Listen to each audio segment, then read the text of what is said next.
Fique à vontade, com muita informação, música e uma boa conversa. A casa é sua. Agora são exatamente 3 horas e 15 minutos. A gente está de volta aqui com o programa A Casa é Sua, ao vivo pelo 89.1 FM e também você nos acompanha nas lives no YouTube e Facebook. Agora a gente vai falar sobre o mercado imobiliário no cenário atual aí da crise financeira que muitas áreas estão vivendo, e vamos saber mais detalhes como que está sendo então a adaptação desses profissionais frente então à crise do coronavírus que tem atingido vários setores. Eu vou conversar agora com um engenheiro civil, ele que também é professor coordenador do curso de engenharia civil da Exucre, o Bruno Sartori. Ele está em contato com a gente também por Skype. Muito boa tarde, Bruno, tudo bem? Boa tarde, tudo bem, sim. Seja bem-vindo aqui ao programa A Casa é Sua. Então vamos falar um pouco sobre como que essa recessão, como essa crise financeira está impactando aí no setor imobiliário também. Como é que vocês já estão sentindo os impactos do setor imobiliário e se já estão tomando algumas medidas para pelo menos tentar amenizar essa situação? Bom, então, inicialmente eu não vejo tantas mudanças. As necessidades que as pessoas precisam para comprar um imóvel continuam sendo as mesmas, né? Por exemplo, eu me divorciar, né, e vou precisar de um outro apartamento para morar, a minha família aumentar e eu precisar de algo mais amplo para minha família, ou as pessoas se casarem e precisarem também do seu lar. Então essas necessidades básicas, elas não mudam, né? E num momento como esse, pode sim ter, obviamente vai ter uma postergação talvez na compra de um imóvel inicialmente, mas isso vai se diluir, vamos dizer assim, ao longo desse ano aqui. Mesmo assim ocorrendo um aumento, assim, a gente tem essa noção, ocorrendo um aumento do desemprego, né? O que obviamente vai diminuir também a demanda inicialmente. Uma possível retração momentânea das pessoas por esse momento de insegurança, talvez adiar a compra em alguns meses é o natural. O que se vê é o seguinte, é que pessoas que têm uma renda maior, elas podem sim ter esse luxo de postergar a compra. Pessoas que têm uma renda menor, elas vão fazer o quê? Elas já vão somente substituir o valor basicamente do aluguel pelo valor de uma compra de um imóvel Minha Casa Minha Vida. Então, para ela é uma questão muito lógica, né? Essa troca de um valor do aluguel para uma questão de um apartamento que já seria seu. Então, por ser uma questão lógica, não altera muito essa questão no mercado imobiliário. O que a gente vai ter, né? Pelas construtoras, a gente já vê isso, é uma postergação nos lançamentos, né? Nos lançamentos, novos lançamentos, por parte das construtoras, vão ter esses menos lançamentos, e vão ter mais foco, então, na venda dos produtos que já estão em andamento, né? Então, elas vão focar mais naquilo que já está em construção, né? Nesse momento. Uhum. Assim, a questão também por exemplo, do crédito imobiliário, né? Não teve muita mudança momentaneamente para o comprador. Tá? Assim, para a empresa, teve sim prejuízo em relação ao crédito para a empresa, mas para o comprador, continua sendo o mesmo, tá? Continua sendo o mesmo 0,65 que a gente tinha anteriormente pelo banco, né? E pelas consultoras até o momento também se mantém o 0,75 também. Uhum. Em relação ao prazo de entrega que você comentou anteriormente, tem aquele prazo de tolerância que é de 180 dias. Você acha que dentro desse prazo isso tende a extrapolar ou vai ser suficiente os 180 dias para entregar os imóveis que, de repente, a pessoa comprou ainda na planta? Perfeito.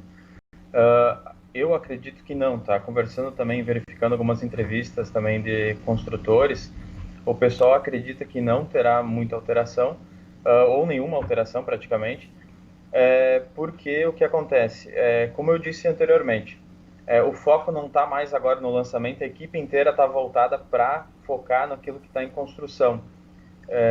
Além desse foco maior no que só está em construção, tem esse período de 180 dias, com certeza está bem, digamos assim, está bem, tem uma graxa grande ali, né? porque a gente viu que foi um dos primeiros setores que voltou efetivamente para a ativa, foi do setor da construção civil, né? Sim. Então, exatamente. Então, o que acontece é que o Brasil, os países notam que esse é um setor, é um motor grande de movimentação de grande capital, né? A gente tem ali quase empregados na construção civil, 2,5 milhões de pessoas empregadas. Então, obviamente, olha o impacto que isso tem, né? Diretamente para a pessoa que está empregada, mas as famílias de cada um empregado é mais 5 pessoas, multiplica por 5 esse número e aí tu vai verificar quantas pessoas são impactadas, né? Claro, com certeza. E tem a informação se houve muitas demissões no setor imobiliário ou da construção civil, por exemplo? Sim, inicialmente a gente não nota nenhuma mudança, porque eu acho que está ainda muito inicial esse processo de como é que a gente está vivendo, né? A gente está vendo toda essa mudança de hábito que a gente está tendo para ir no mercado, essa mudança de hábito para ir no trabalho, e essa mudança de hábito também em relação à economia, né? Então a gente está muito inicial ainda, vamos dizer assim, está muito os primeiros passos ainda relacionados a entender como é que efetivamente vai alterar na nossa economia. Então as empresas estão tomando medidas, né, de não tomar novos créditos, fazer novos créditos, não fazer novas compras, preservar a liquidez da empresa. Então, mediante essas medidas que as empresas estão tomando, sim, pode haver cortes, né, e vai haver, né, a gente tem uma previsão aí de 11% de aumento na questão de demissões, de desemprego, né. Então, sim, né, isso também, de certa forma, vai afetar também a questão da compra, né, de imóveis, a questão do novo consumidor, né? Como você falou, ainda é uma situação muito nova, não só para o ramo imobiliário, da construção civil, mas para todas as áreas, né? A gente está vivendo tudo isso junto e cada área precisa se adaptar aí às novas situações. Falar nisso, você como engenheiro civil, como você acha que vai ser as mudanças, por exemplo, dos trabalhadores aí das construções em relação agora às novas medidas de proteção e contenção ao coronavírus? Perfeito. A gente vê que assim o pessoal as empresas, né, obviamente estão tomando os devidos cuidados, né, de fazer com que o pessoal use máscaras, utilize as luvas, o que de certa forma as luvas já era natural, tá? Máscara, muitos ambientes já era natural também a utilização, mas agora obviamente é obrigatório. Utilização de álcool em gel, a questão da higiene pessoal, né, das pessoas, e a cultura disso está sendo mudada e tem que ser levada para casa também, para que as famílias das pessoas que estão envolvidas com a construção não sejam também contaminadas com isso. Além disso, tem também a questão da proximidade dos trabalhadores. Na construção civil a gente verifica que o pessoal não está muito próximo, né? Cada um trabalha no seu canto, ali dentro do canteiro de obra, o pessoal está bem separado, né? Então, é um setor, vamos dizer assim, quando voltou, já era um setor mais tranquilo de voltar, né? Sim, então você acha que não, além das medidas sanitárias que já havia, não vai ter mais nenhum tipo assim de grande mudança em relação às medidas Acredito para os que trabalhadores? não. Perfeito. Talvez alguma questão também, assim, o pessoal comentou, construtores comentaram, da questão do horário dos turnos da alimentação, né? Em vez de fazer um turno só para alimentação, faz 2, 3 turnos para alimentação para despassar um pouco essas pessoas. Também a limpeza também de ambientes comuns, né? Com maior frequência. Certo. Bruno, alguns equipamentos e máquinas da construção civil, eles são importados da China, né? São maquinário importado. Você, na sua visão, também como profissional da construção civil, como que você vê essa relação? Vai ter algum tipo de complicação mais para frente em relação à importação desses equipamentos que são utilizados aí nas construções? Olha, inicialmente, assim, nesse período que a gente vai estar, vamos dizer assim que pensando que a gente não chegou ainda no fundo do poço, a gente não sabe ainda qual que é o fundo do poço e quando é que a gente vai chegar. A perspectiva positiva é que de 3 meses, vamos dizer assim, 3 meses a gente retoma o que a gente tinha e tal. A perspectiva real seria que só a gente retoma só no próximo ano, né? Então, pensando nisso e nesse cenário, os construtores com certeza eles têm a visão de que eles não vão comprar novas máquinas, eles vão fazer a manutenção delas, né? Então vão focar muito mais na manutenção, no que já tem, do que estar comprando, adquirindo um novo passivo, né, para sua obra, né? Então possivelmente não terá problema em relação a isso, não. Falando na questão imobiliária agora, como você acredita que vai ser, como que os profissionais vão usar a tecnologia como aliada para mostrar empreendimentos? Eu vi uma matéria em que mostrou pessoas que trabalham, enfim, vendendo imóveis, mostrando online, enfim, criando novas maneiras de trabalhar. Como que você acha que a tecnologia, então, aí vai começar a ser usada no setor imobiliário? Perfeito. Já tem até tutorial, se procurar no YouTube, já tem várias coisas do pessoal querendo mostrar como é que se faz uma visitação 3D, como é que se monta, né, para quem é corretor, né, como é que se faz uma montagem numa visitação 3D. Então, assim, mediante só equipamentos que tu tem um celular hoje e com programas de computador, tu consegue montar uma visitação 3D pro teu potencial cliente, né? Então, essa experiência, ela ficou, vamos dizer assim, ela já existia, né? Já era algo que já existia, essa visitação 3D, mas ela acabou sendo, vamos dizer, mais forte nesse momento, né?